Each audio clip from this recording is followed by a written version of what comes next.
नमस्कार दर्शकों, पंडित ज्योतिष चैनल में आप सभी का हार्दिक स्वागत है। देखिए, आने वाले 14 अप्रैल 2026 को मेष संक्रांति है। मंगलवार का दिन रहेगा और मेष संक्रांति को ही ना शास्त्रों में विष्णु संक्रांति कहा गया है। इसका पुण्य काल शुरू हो जाएगा सुबह 5:57 से लेकर और यह रहेगा दोपहर के 1:55 तक।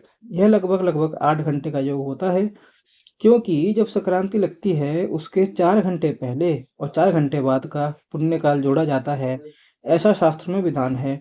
शास्त्र कहते हैं कि रवि संक्रमण पुण्य न स्नातयस्तु मानवे सप्त जन्म स्वसो रोगी निर्धन जोपजायते। इसका अर्थ है कि जो मनुष्य सूर्य की संक्रांति के अत्यंत पवित्र दिन पर आलस्यवश स्नान नहीं करता, नहाता नहीं, वह अगले 7 जन्मों तक रोगी और निर्धन बना रहता है।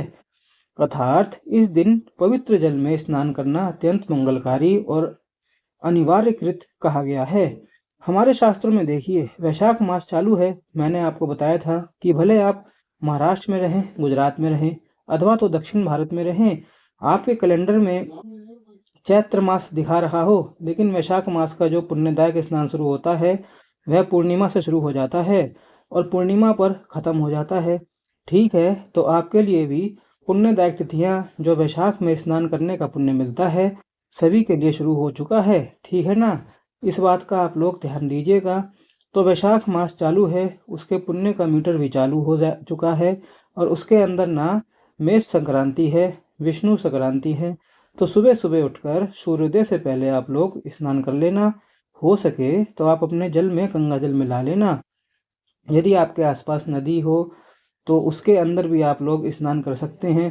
यदि आप लोग घर में कर रहे हो तो हर हर गंगे कहते हुए आप लोग स्नान कर लेना, क्योंकि यदि संक्रांति के दिन हम लोग स्नान नहीं करते हैं तो 7 जन्मों तक दरिद्रता घेरे रखती है। और स्नान करते समय एक ध्यान देना, उसके अंदर आप लोग तिल मिला लेना।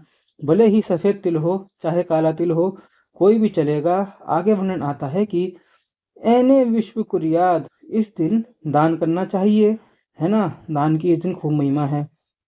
सत्तू और जल से भरा हुआ घड़ा, यह विधान है शास्त्रों में। यदि आप यह कर सके तो अच्छी बात है, नहीं तो जो आपका सामर्थ्य हो वह आपको चीज वस्तु इस दिन दान अवश्य करनी चाहिए। देखिए, इसी का वर्णन ना गरुड़ पुराण में भी आता है कि विषु काल बहुत ही महत्वपूर्ण काल माना गया है, क्योंकि यह वैशाख मास के अंतर्गत आता है। ठीक है, फिर से मैं आपको कह दूं, गुजरात महाराष्ट्र वाले चाहे दक्षिण भारत वाले अलग मत मानना, आपके लिए भी पुण्यकाल वैशाख मास का ही चालू रहेगा। दानम अनंतकम, इसके अंदर वर्णन आता है कि विषु काल में आप कुछ भी दान करेंगे वह सब अनंत हो जाता है। स्नान दान जप श्राद्धम होम आदिशु महाफलम, इसके अंदर आप जो भी संक्रांति के दिन दान करेंगे, जप तप करेंगे, श्राद्ध आदि कर्म करेंगे, वह सब यहाँ फलित होकर मिलता है। श्राद्ध तो बिल्कुल भी भूलकर भी नहीं भूलना चाहिए संक्रांति के दिन, क्योंकि हर महीने यह संक्रांति आती है। लगभग 14 तारीख से लेकर 16 तारीख के बीच में ये आसपास तक हर महीने संक्रांति आती है। तो 12 महीने होते हैं तो 12 संक्रांतियाँ होती हैं। ठीक है, और इस दिन श्राद्ध नहीं भूलना चाहिए, क्योंकि इस दिन का किया हुआ श्राद्ध कर्म महाफल प्रदान करता है। और संक्रांति के दिन पिंड रहित श्राद्ध करना चाहिए। पिंड रहित श्राद्ध क्या होता है कि किसी सदाचारी ब्राह्मण को आपने भोजन करा दिया, अपने पितरों के निमित्त गरीब आदि जरूरतमंदों को आपने भोजन करा दिया, कुछ दान पुण्य कर दिया, पितरों के निमित्त है ना अपने तर्पण कर दिया, गीता जी के 7वें अध्याय का पाठ करके जल अर्पित कर दिया, दक्षिण दिशा की ओर मुख करके, यह है ना पिंड रहित श्राद्ध कहा गया है, तर्पण कहा गया है। क्या काम करना है? एक लोटे में जल लेना है, काला तिल मिलाना है, आगे रखकर गीता जी के 7वें अध्याय का पाठ सुन लीजिएगा, दक्षिण दिशा की ओर मुख करके यह जल अर्पित कर देना। मैंने इसके ऊपर भी एक वीडियो बना रखा है कि कैसे यह छोटा सा तर्पण आप लोग 10 मिनट में कर सकते हैं, उसका भी लिंक मैं आपको डिस्क्रिप्शन में दे दूंगा। तो स्नान दान जप श्राद्ध होमादि महाफलम, इसके अंदर जप आप खूब करना, भगवान के नाम का जप खूब करना चाहिए। अधिकम जपम अधिकम फलम, फिर आगे शास्त्र का वर्णन आता है कि संक्रांतो यानी दत्तानी हव्य कव्यानि दातवे तान नित्यम दतात अर्क पुनर्जन्मनि जन्मने, यानी संक्रांति के अवसरों पर यदि आप हव्य दान करते हैं, हव्य यानी हवन करते हैं, अथवा तो कव्य करते हैं, कव्य यानी जो पितरों के निमित्त आपने कर्म किया, अपने कुत्तों को कुछ खिला दिया, कौवों को कुछ डाल दिया, गाय को कुछ सारा खिला दिया, सदाचारी ब्राह्मण गरीब लोगों को आपने खिला दिया, अथवा तो आपने जल अर्पित कर दिया, तो जो भी पितृ के निमित्त आपने कर्म किया, हव्य अथवा तो कव्य दान, नित्यम दत्तात् अर्क पुनर्जन्मन्ति जन्मति, वह सब भगवान सूर्य आपको अनेक जन्मों में वापस करते रहते हैं। यानी जो भी आपने इस दिन सत्कर्म किया है वह सब आपका फिक्स डिपॉजिट हो जाता है, और भगवान सूर्य, भगवान भास्कर आपको अनेक जन्मों में उस सुख और वैभव से संपन्न करते रहते हैं। लोग तो ना बैंकों में जमा करते करते मरने के बाद छोड़कर चले जाते हैं, लेकिन यह जो संक्रांति के दिन आप पुण्य कर्म करेंगे वह आपके साथ सदैव रहेगा, अनेक जन्मों तक रहेगा।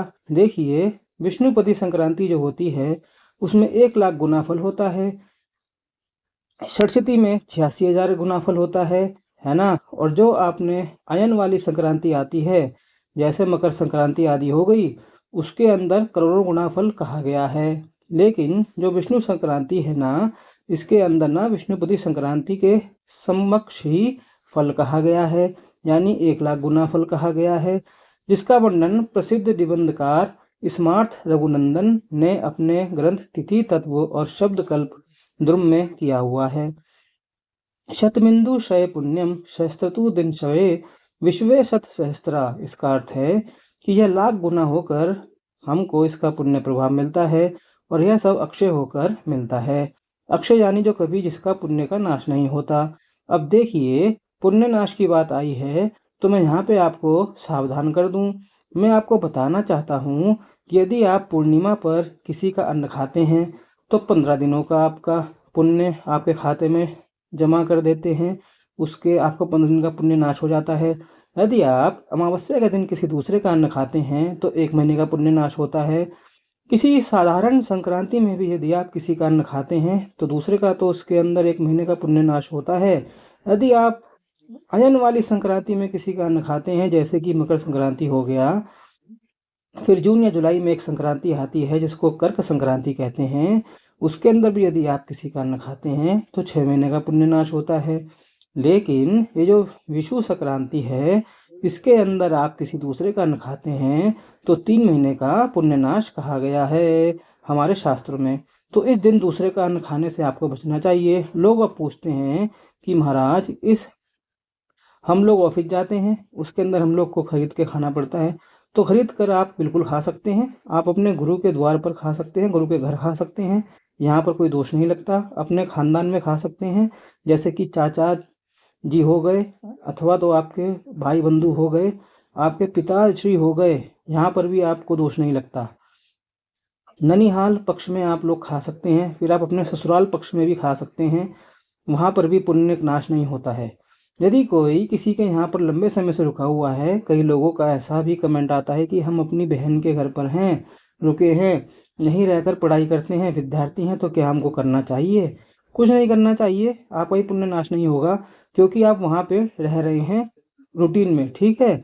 तो देखिए, विषु संक्रांति की इतनी ही जानकारी थी। आप लोग ना सतर्कता रखिएगा, दूसरों का अन्न खाने से बचिएगा और अपना सत्कर्म खूब बढ़ाते रहिएगा, पुण्य का बैंक बैलेंस बढ़ाइए। आखिर में आपको बता दूं कि जिनका द्वादशी का व्रत उपवास होगा वह लोग 14 तारीख को व्रत उपवास करेंगे, ठीक है। बाकी एकादशी वाला व्रत उपवास 13 तारीख को होगा और 14 तारीख को पारण किया जाएगा। इसके ऊपर वीडियो मैंने अलग से बना रखा है, आप लोग देख लेना। मिलते हैं अगले वीडियो में, जब तक के लिए ओम नमो नारायणाय, ओम नमो भगवते वासुदेवाय।